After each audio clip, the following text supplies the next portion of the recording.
Monta la polemica sul fascio di luce alogena proiettato da alcune notti nel cielo di Marghera per celebrare il centenario del sito industriale. Ad aprire le danze era stato Natalino Balasso che, abbandonate le vesti del comico, si era scagliato contro il sindaco Luigi Brugnaro accusandolo niente meno che di fascismo luminoso per il presunto inquinamento visivo e per gli alti consumi elettrici dell'iniziativa, pagata comunque con soldi privati.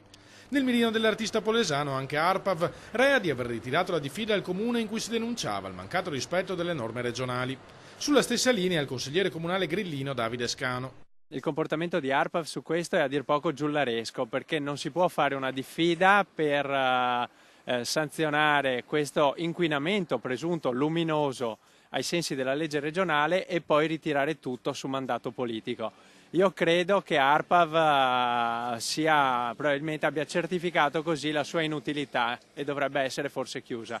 Nessuna motivazione politica, ribattono da Arpav, avevamo usato una formulazione impropria, quella della diffida, poi sostituita da una successiva comunicazione. Acquisiremo gli elementi tecnici necessari a valutare la situazione. Ma la questione non è chiusa per i 5 Stelle, che hanno presentato un'interpellanza a firma Sara Visman, sollevando la questione del mancato rispetto della legge regionale sull'inquinamento luminoso. A quanto ci risulta, spiega la consigliera, le prescrizioni sono state disattese.